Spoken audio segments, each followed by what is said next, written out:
Good morning dear students. मैं दुर्गा मीना सहायक आचार्य गणित एक बार फिर से आपका स्वागत करती हूँ। आशा है आप घर पे सब अच्छे होंगे।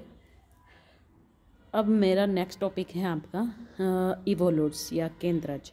एनवलप मैंने आपको पढ़ा दिया था, एडवांस कैलकुलस में है, ये पेपर हमारा फर्स्ट है, यूनिट सेकंड है।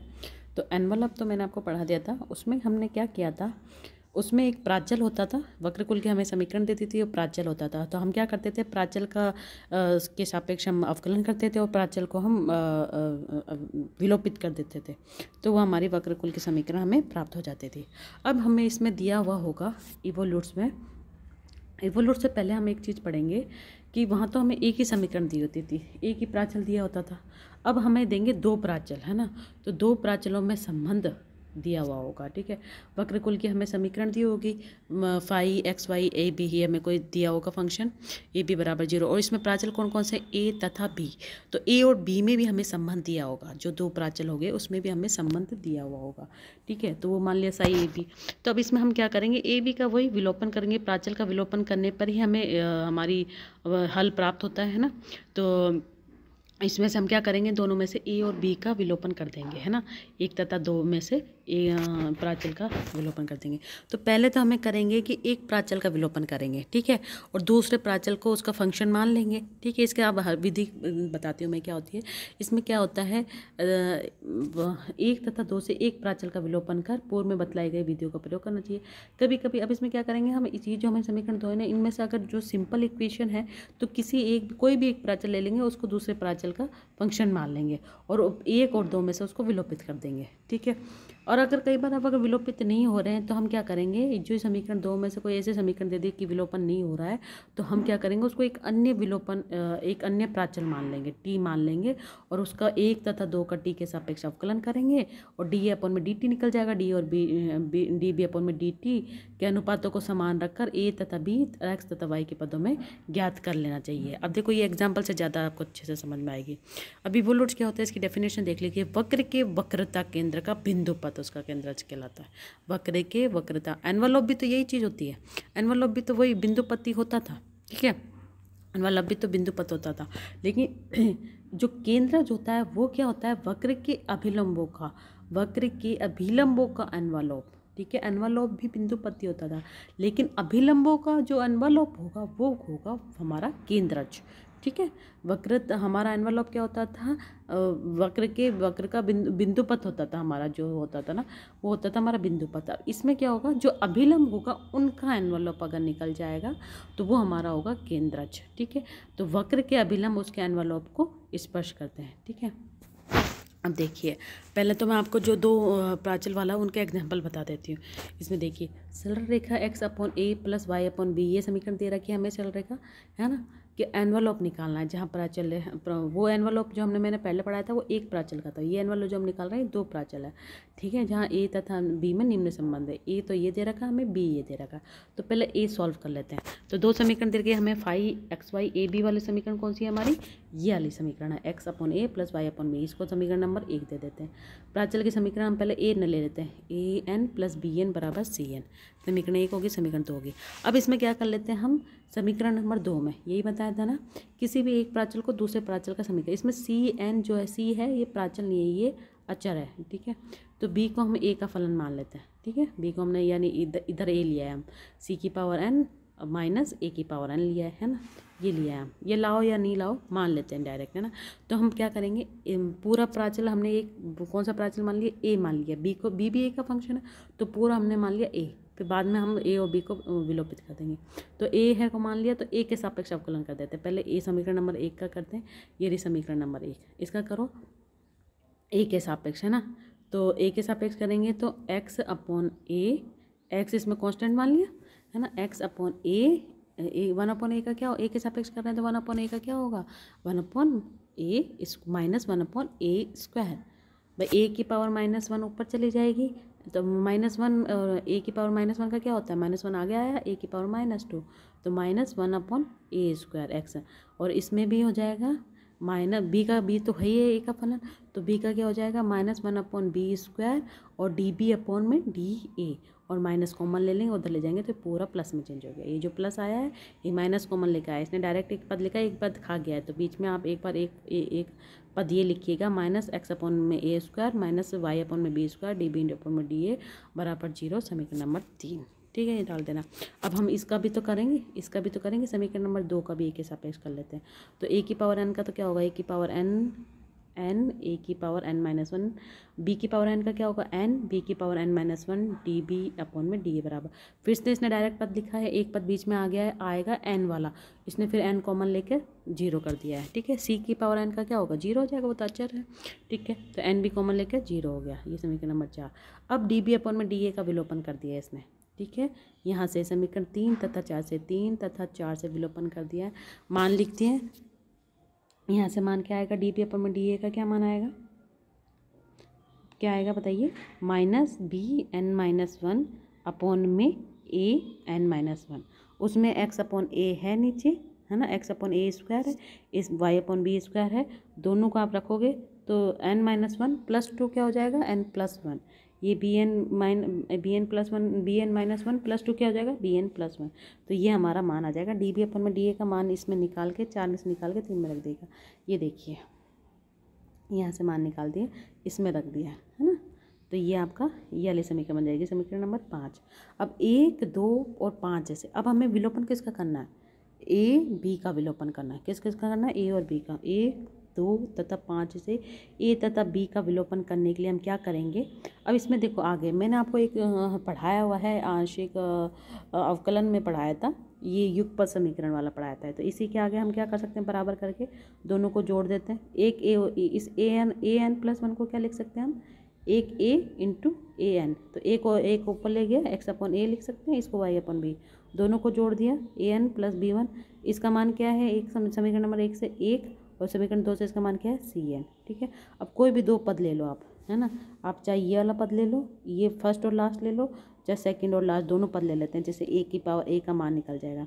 तो हमने फर्स्ट और लास्ट मान ले लिया, है ना, फर्स्ट वाला ले लिया और लास्ट वाला ले लिया, तो इसका मान क्या आ जाएगा, दोबारा ए नीचे आ गया, ए की पावर एन प्लस वन और इसका आ जाएगा x C N, A N plus one उधर ले गए, बी एन प्लस वन से इन सेकेंड और फोर्थ वाले से मान निकाल लो, बी एन प्लस वन क्या आ जाएगा, वाई सी एन। ठीक है, एन प्लस वन का हाथ इधर ले लो, तो ये ए का मान क्या आ जाएगा, 1 अपॉन में एन प्लस वन, 1 अपॉन में एन प्लस वन, और अब ए और बी का मान निकल गया, इसका मान किस में रख देंगे हम, समीकरण नंबर 1 में, समीकरण नंबर 1 में इसका मान रख दो, या 2 में, 1 में रख दो या 2 में रख दो, बात एक ही, किसी में भी रख सकते हैं। तो हमने समीकरण नंबर 2 में इसका मान रख दिया, और ये हमारा एनवल लॉग का समीकरण आ गया। ठीक है, एनवल लॉग का समीकरण देखो फिर से एक बार बता देती हूँ मैं आपको कैसे निकालते थे। हमें वक्रकुल का समीकरण दिया होता था, प्राचल होता था, प्राचल के सापेक्ष अवकलन करते थे और दोनों को प्राचल को विलोपित कर देते थे, तो हमें वो हमारा एनवल होगा। इसमें 2 प्राचल है, तो 2 प्राचल में जैसे किसी प्राचल वाले जो समीकरण है, संबंध है, उनमें से एक प्राचल को दूसरे प्राचल का वो मान लेंगे और उसके सापेक्ष अवकलन कर देंगे। इसमें ए को ए का फलन मान लिया, सापेक्ष अवकलन कर दिया, यहाँ से डी बी अपन में डी का विलोपन कर दिया, और ये वाला जो पद अगर आपको इसमें कन्फ्यूजन हो रहा है तो बराबर करके ए एन प्लस वन को एक बार ऊपर ले जाओ, एक को, इसमें से भी बी एन प्लस वन को वो ले जाओ, दोनों को जोड़ दो, 1 और 2 से मान रख दो, यहाँ से मान आ जाएगा, रख दिया। ठीक है, ये हमारी एक समीकरण एक आ गया है ए से। अब हमारा बी वाला क्या था हमारा, समीकरण नंबर 1 तो वही रहेगी, एक्स अपॉन ए प्लस वाई अपॉन बी बराबर 1, और दूसरी समीकरण हमारे, अब इससे देखो विलोपित नहीं हो पाएगा, इससे ये थोड़ा सा कठिन हो जाएगा, तो इसमें हम ए और बी दोनों को टी का फलन मान लेते हैं। ठीक है, टी का मान लेते हैं, तो अब टी का मान लेते हैं तो सबका टी के सापेक्ष ही अवकलन कर देते हैं। ठीक है, इसका टी के सापेक्ष अवकलन कर दें तो लॉग ले लेते हैं, दोनों तरफ लॉग ले लिया। लघु गुणक के अवकलन का मतलब होता है पहले लॉग ले लो, दोनों तरफ लॉग हुआ तो ये क्या हो जाएगा, एम लॉग ए प्लस एन लॉग बी, यही होता है ना भाई, ए लॉग लिए दोनों तरफ, तो लॉग गुणा वाले क्या हो जाते हैं, प्लस में हो जाते हैं, log a m b n, इसने डायरेक्ट सारी पदें लिखी हैं, मैं आपको लिख के भी बता सकती हूँ, यहाँ पे लॉग ए एम और बी एन ये ले लिया, बराबर करके भी c log c m plus n, है ना, तो लॉग ये गुणा वाला है तो इसको जोड़ में चेंज हो जाता है और घात आगे आ जाती है, तो एम लॉग ए प्लस एन लॉग बी, इसमें m प्लस 1 लॉग सी। अब इसका वो अवकलन करो तो ये क्या आ जाएगा, m upon a d a upon में डी टी, है ना, n upon b d b upon में डी टी, ये हो सकता है ना।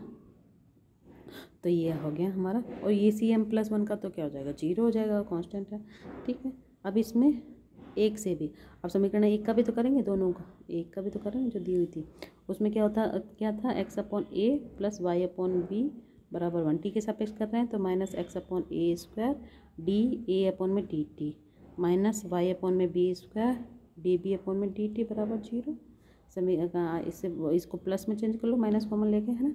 अब अनुपात उसमें क्या दिया था हमारे लैंग्वेज में, ये इस वाले में क्या दिया था, टी के सापेक्ष अवकलन कर dA/dt तथा dB के अनुपातों को समान रखकर अनुपात है, तो इसका अनुपात ये हो गया। कुल मिला के बात ये है कि अब ये देखिए, इसमें मैं आपको मान रख देती हूँ इनको, ये हो गया 2 समीकरण मैं बता दी कैसे आते हैं, है ना। अब देखिए यहाँ पर इस समीकरण नंबर 8 से और इस समीकरण नंबर 9 से, इसको तो प्लस में चेंज कर लेना। यहाँ से आप dA/dt का मान निकाल सकते हो। इस समीकरण नंबर 8 से मान निकाल लेते हैं, dA/dt dB/dt बराबर मान निकाल लेते हैं। उधर ले गए इसको, इस वाले को उधर ले गए, dB/dt का माइनस आएगा, -n/b, ये का मान आ जाएगा m और ऊपर चला जाएगा a, तो -n/n ये आ जाएगा हमारा। ठीक है, तो यहाँ से और इसी तरह इसमें से भी मान निकाल लेंगे dA/dt का, और दोनों मानों को बराबर रख लेंगे। ठीक है, दोनों समीकरणों से dA/dt का मान बराबर रख लेंगे, और इससे a